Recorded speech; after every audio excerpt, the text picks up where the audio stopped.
So you came out here around 1947, and how did you go for an interview, or how did that work? Well, I had no place to go when I got off the bus, so I went into Queen's Hotel, and that's where I got all the information. They said I could go to this place and get work in there, which I did. What was your first job in there? My first job in there, I was the elevator guy. Run up and down the stairs with boxes. And how many times a day would you go up and down the stairs? I really wouldn't know. This was steady all day. Yeah. So what were you carrying actually, the wood or Boxes. the actual boxes? Yep, actual boxes. In 1947, what were they making in that factory at that time?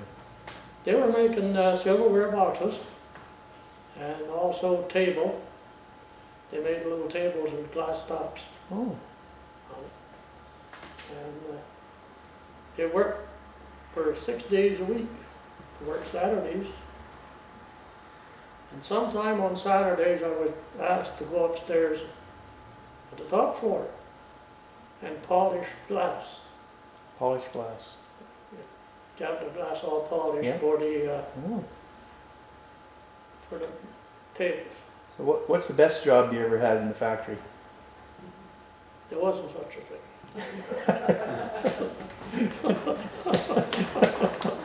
What's the worst job you had in there? Running that big loud machine, What machine was that in? the automatic shaker. That was very loud. Do you remember how much you were making when you started there? Oh, I don't know what I should tell you, or the banker will be after you. 72 cents an hour. That was around 1947. Did you ever do piecework in there? Always, except when you were carrying the boxes. So how'd that work with piecework? For the people. Trap came in, and he was working on a saw, pushing the wood through the saw. And I told the foreman, I says, buddy over here is a little tipsy. The foreman went over and talked to him and came back. No, he says, he's okay. When you turned around again, the guy was walking towards him with the blade went between his fingers. Jeez. Yeah. Oh yeah, there's Were there many people that lost fingers in there? quite a few, mostly on saws, shakers. What was Grant Cooper like to work for? Great, a great guy. Very quiet, very, very nice. What was it like when you knew the plant was closing in 1988, 89? What was it like working there then? It was a lot slower. They started at what they call the back shop, with rough wood, just rough lumber, and you'd put it through the machines in there, cut it to size, plane it, and then it would go into the next room, and it would be glued together for different sizes of boards. And when I was out of there, piled on these trucks, push it in the other room, and start making up the boxes. Put it through the machine, making the joints and everything. And then it would go back into another little room off of the middle floor, off of the middle room, and they would put the bottoms in and glue the tops on. It would just become a square box, just a rough box. And then that would have to be shaped in that same room. And then we'd go on to the next room after it was shaped, and then you go into the sanders and all this stuff. And then somebody would pick them up and take them upstairs, and they'd start the staining and all this stuff. They used birch, mahogany, walnut, basswood, willow, The orders were 1,000, depending on the size of the box. You'd make 1,000 at the time, and that's usually an order of what they would put out. And how many would they make in a day, roughly? I suppose right out of the shipping, they'd probably ship out. They made jewelry boxes and they silverware. Mostly a lot more silverware, I believe, than jewelry. At one time, it was all silverware.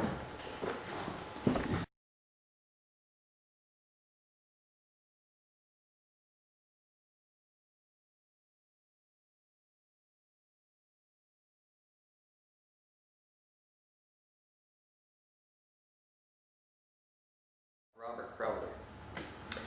And Charles, when did you start working at, and why? 1976, I was barbering on the main street here, and that was back in the day of long hair, and business was pretty bad. And over a period of time, both Grant Cooper and Jack Adams used to say, well, why don't you come and work for us? And so finally, business was really bad, and Jack said, well, why don't you come and work for us? I thought, okay, it's going to be a doable thing. And so I went over there, and I was hired as a foreman in training.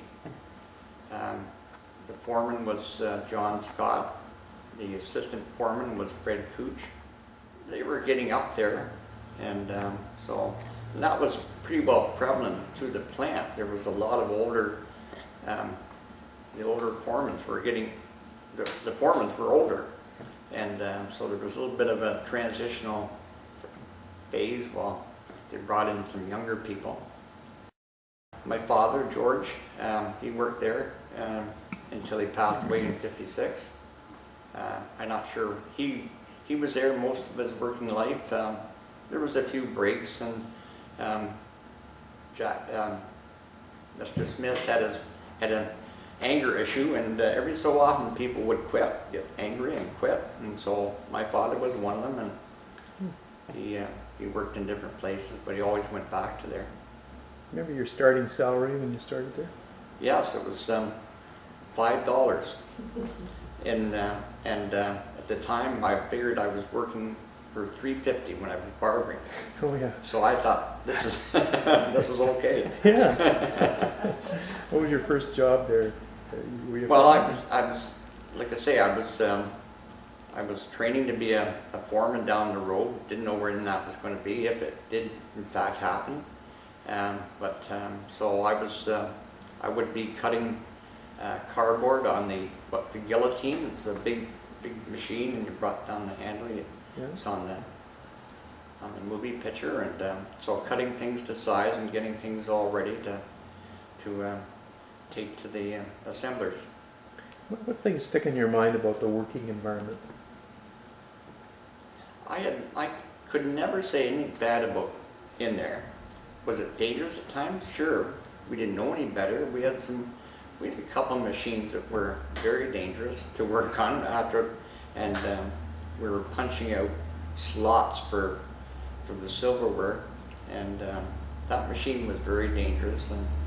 But it was just a great time, and it was all, with the exception of a couple of men, it was all women, and we had a good time up there. Originally, lumber out in the yard, they would bring in raw lumber and cut it and plane it to size, and cut it all down, and they end up making the jewelry boxes or silverware cases downstairs, shaped them all, and did the whole that part, and then they brought them up to the second floor where they're prepped for staining, and then after that they come up to our floor for assembly. When they came up to our floor, they were tops and bottoms were loose, so we had to put them together. We had to put hardware on them, and then assemble the lining inside. They were shipped At that time, we were shipping to every major department store. Burke's was the prime place. They were the fussiest company. Eaton, Simpson's. Then along came a dramatic change that we had to do. Well, say Burke's, for instance, would want 10 of this for Toronto, 10 of this for Oshawa, 10 of this for Ottawa. So we were, in effect, became a storage place for these places. We had to kind of guess. Maybe I worked there for 15 years, and then I was expecting, and I was off for a few years, and then I went back again. I went down to visit them at the factory, and Johnny Scott asked me if I'd like to come back, so then I started back in there. So I think all told, maybe I worked there for 25 years. Oh, yeah.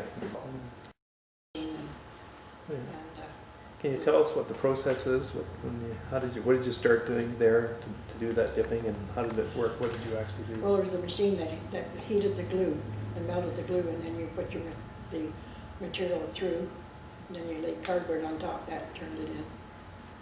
But everything was all glued. Oh. So were you like working with glue all day? Yes. Did you have a mask or anything? No, but the glue was kind of stinky. So did you ever notice any problems from doing that as far as breathing or? No. But it was very hard in the wintertime because if it wasn't that warm in there, the glue wouldn't stick, so we'd have a lot of problems, especially in the winter. So how did you compensate for that? Well, have to close the doors and get the room a little warmer. And I so worked there for, what, probably close to 30 years, and they were all there. But I never went in there with a bottle.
somebody else's hands you're getting, you know?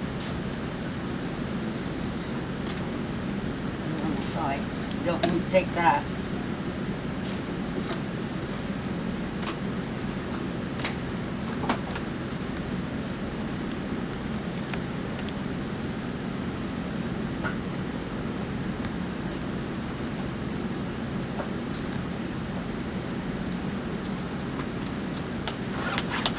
This takes quite a while to do.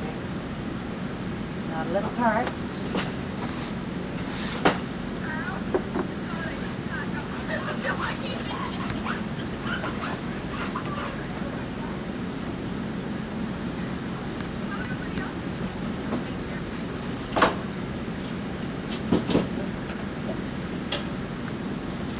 I just thought I'd pack up a little doggy bag. I know it's kind of small, but what do you think? Have you got any meatballs?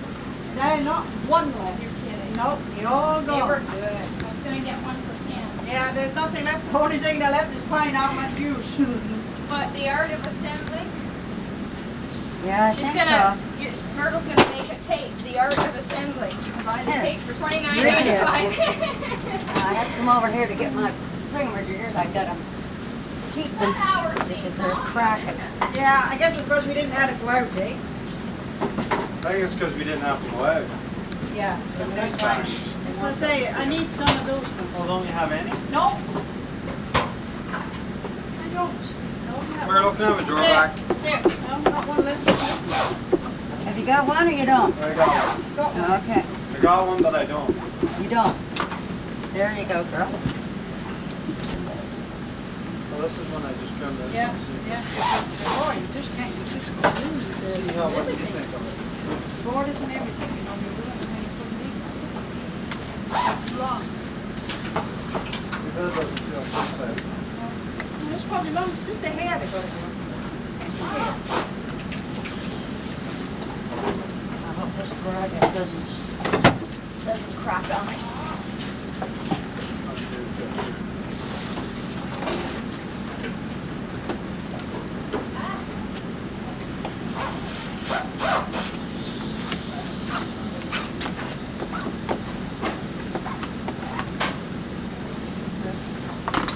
Some glue up here.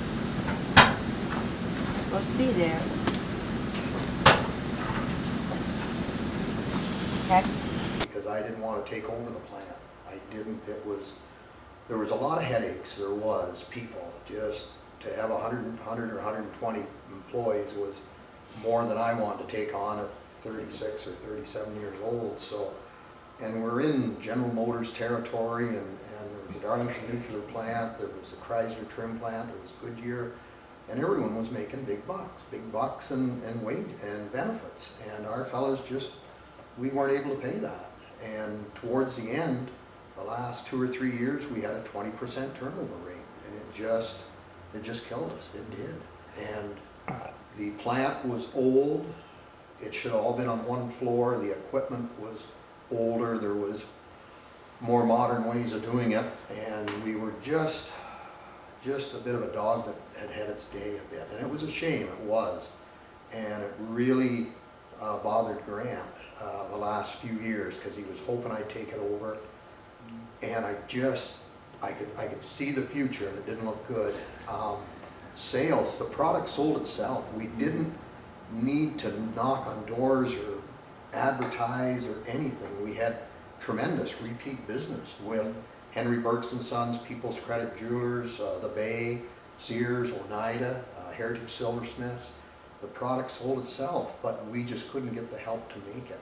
It needed to go through the factory once and out the door, and a lot of it went through the operations, and there would be rejects and poor quality, and they'd have to go back and rework it. And it just, when we closed down, when we finally made the decision to close down, I think there was just over 100 employees, 105, and we had to get down below 50 employees to shut down within a year once the decision was made. And when we went from 105 employees down to 50, production went up because the product was going through the plant once. The old hands were, like the old hires were handling it once, then it went on and out the door. And we couldn't believe it. It was the new people that we'd hired that hadn't been trained properly, that were creating low productivity, high rejects, a lot of rework that was killing us. And we wondered, should we stay in business at 50 people? Yeah. And take the cream of the crop as far as the accounts go, but the die had been cast and we followed through with it.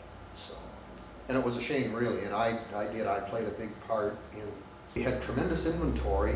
There was a lot of one-offs and samples and old inventory that had been made for some of the customers that was sitting.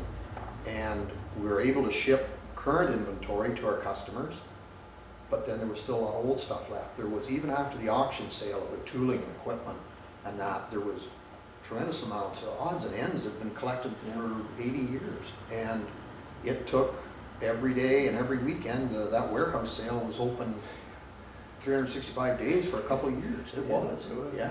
Yeah. So how do you, I should ask your mom this too. How do you feel about what's there today on the property? How do you feel?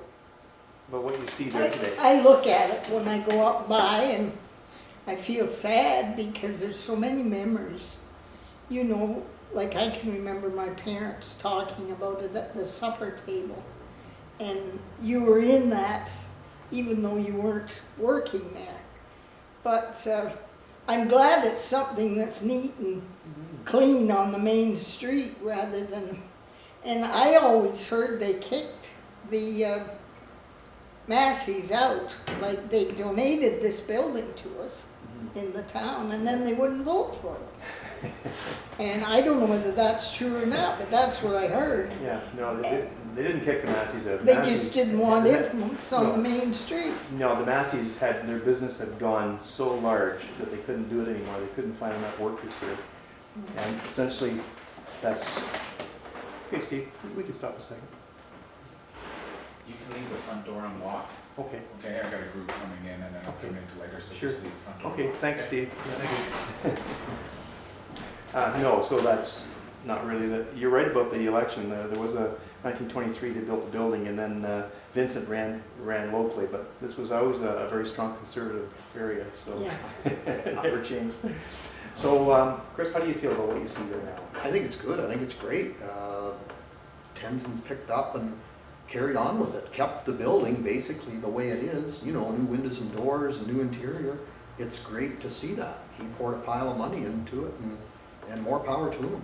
Yeah, no, it's great. It's exactly what the downtown needs, I think. Yeah. So. See it close.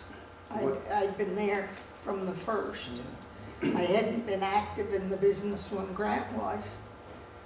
We just ran things the way it had always been run when Dad was alive, and it seemed to work. And we met at a dance in Bowmanville at the old armories. And he came up and said, "Hi, Jackie, how are you?" And I didn't know him from Adam. And we danced, and he was a nice dancer. I liked that, because I always went to that. I said to Chris when we were coming in, I said, "I'm not coming to a dance tonight." And I didn't know who he was, so I asked Matt Cransberry. Imagine you've heard of him. Oh, yeah. He's I a know pol- Mac. He's a politician. And I said, "Mac, who is that fella I just danced with?" He said, "Grant Cooper." And I said, "He's a good dancer." And that was, we met and we danced at dances for several years.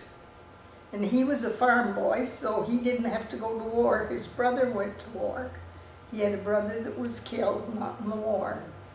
But, and he had 2 sisters. So we finally got together, couples, I don't know how many years later, we were married in 51. 51. And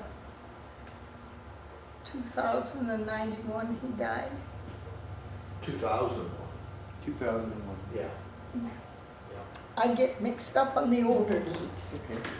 But no, we were married 50 years, but he died in January and our anniversary was October.